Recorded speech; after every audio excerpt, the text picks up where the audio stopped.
Espero que todos estejam bem. Eu sou Ana Cris Monteiro, diretora da Ouro Verde Produções, uma produtora cultural que já está no mercado carioca há 10 anos. Eu trabalho não só com a produção cultural, mas sou especialista em prestação de contas, liberação de recursos, administração de recursos para projetos incentivados e conveniados. É muito comum as pessoas procurarem a gente para colocar uma ideia no papel e criar um projeto. Existe uma insegurança muito grande, no qual a informação que a pessoa tem que colocar ali. Então a intenção desse meu primeiro vídeo é passar algumas dicas para ajudar na elaboração desse projeto, para você colocar a sua ideia no papel, quais as informações que você tem que abordar nesse projeto, e com isso você poder apresentar a um patrocinador, escrever esse projeto no edital cultural e até inscrever nas leis de incentivo, que pode ajudar inclusive a conseguir recursos. Uma coisa que facilita muito na hora de colocar suas ideias no papel é você responder a essas perguntas. Vamos lá? O que é o seu projeto? Qual a importância dele para o público? Como ele será executado? Para quem é o seu projeto? Ou seja, o público-alvo. Por que o patrocinador deve investir no seu projeto? E quais os benefícios para ele nessa parceria? Conseguindo responder a essas perguntas no seu texto, fica muito mais fácil adaptar o seu projeto, tanto aos interesses de um possível patrocinador, para quem você vai apresentar a sua proposta, tanto para os editais culturais e para as leis de incentivo, que seguem mais ou menos o mesmo padrão. Inclusive, muitos editais culturais exigem as inscrições dos mesmos projetos apresentados neles nas leis de incentivo. Então, acho que ficou um pouquinho melhor de entender como é que a gente cria um projeto, Mas eu ainda vou ajudar mais um pouquinho. Dentro de cada pergunta dessa, quais os campos que eu tenho que preencher? Vamos dar uma olhadinha aqui. Quando eu pergunto o que é o seu projeto, as informações que me vêm para responder são o título do projeto, Imagina um projeto de canto coral, um concerto de canto coral, Então, qual seria o título desse evento? A área, no caso, música, segmento, canto coral. E um resumo do projeto. Resumo, gente, resumo. Não escreva demais. Próxima pergunta é: qual a importância para o público em executá-lo? Então, quais são os objetivos do seu projeto? Quais as etapas você vai fazer, você vai seguir? O que você tem antes mesmo do concerto acontecer? Tem a pré-produção, a produção e a pós-produção. O que mais ou menos você vai fazer dentro de cada etapa dessas? Como você irá executar o projeto? Como executar é bem curioso. Você precisa dizer para o seu patrocinador quais são as pessoas que vão ajudar você a fazer o seu projeto acontecer.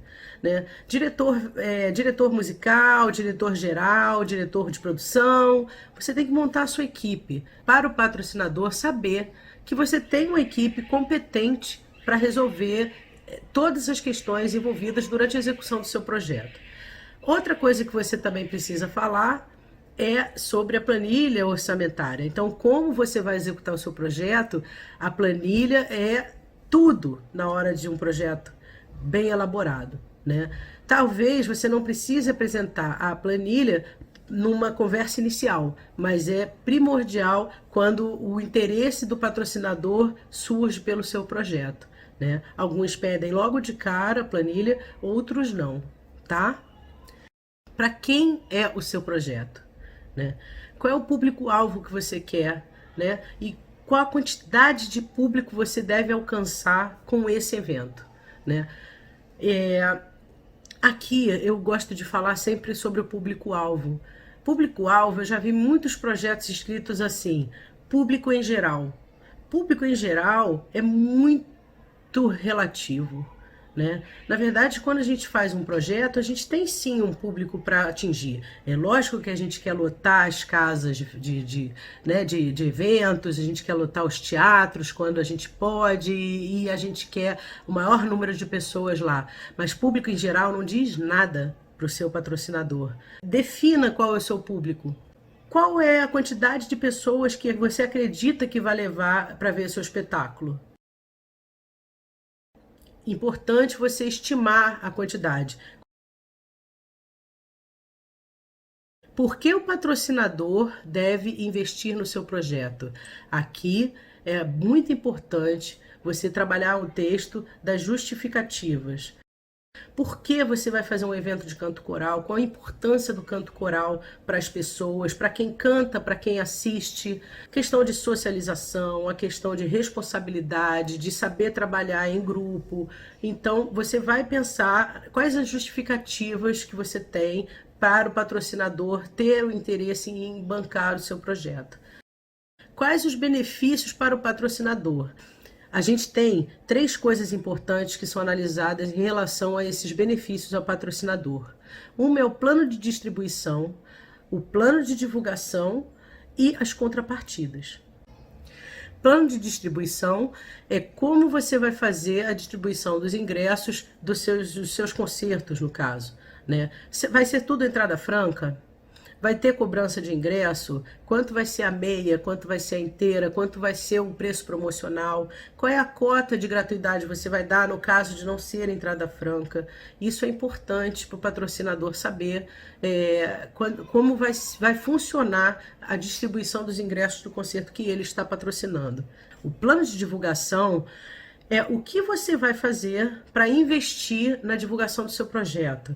Você vai contratar alguma mídia, vai usar mídia na internet, vai contratar mídia impressa, né? Vai ter uma assessoria de imprensa, um designer para criar as artes, vai imprimir cartaz, vai imprimir programa. Redes sociais hoje é uma das coisas mais importantes, envolvendo o impulsionamento de posts e as contrapartidas. As contrapartidas é tudo que você pode oferecer para o seu patrocinador. Por exemplo, eu ofereço uma apresentação, um concerto exclusivo, ou então eu posso oferecer uma oficina de música para os funcionários da empresa.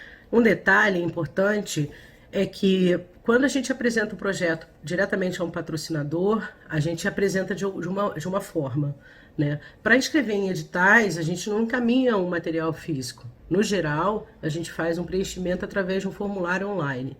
E as leis de incentivo atualmente também têm sido assim. Todas elas a gente escreve pelo site, né, e encaminha o projeto. Então, uma coisa que eu aconselho é que esses projetos encaminhados para o patrocinador, você também coloque uma informação adicional que a gente não costuma colocar em editais e leis de incentivo, que são as cotas de patrocínio. Eu costumo informar a cota mínima, que é o valor mínimo que eu preciso para executar o projeto. E aí, logo abaixo do valor, eu tenho que informar o que exatamente eu consigo executar, né, com esse valor mínimo dentro da proposta inicial. Se eu tiver um patrocínio exclusivo, que costuma ser total ou quase isso, né, o patrocinador ele será único, né, e eu terei o dinheiro para realizar tudo. Porém, o que acontece normalmente é que a gente não consegue captar o valor todo, então a gente precisa também ter a cota parcial. A gente recebe qualquer valor, pode ser inclusive pessoas físicas, né? Então a gente vai definir essas cotas e dentro dessas cotas dizer o que a gente vai conseguir realizar com o valor captado.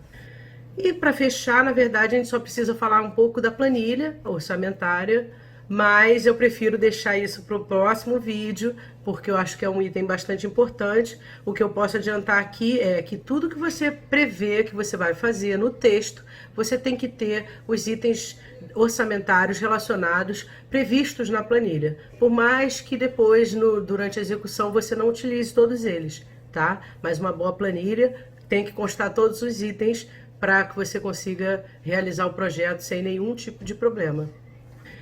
Eu espero que vocês tenham gostado desse primeiro vídeo e que fiquem atentos aos próximos que serão publicados, ok? Beijo, tchau!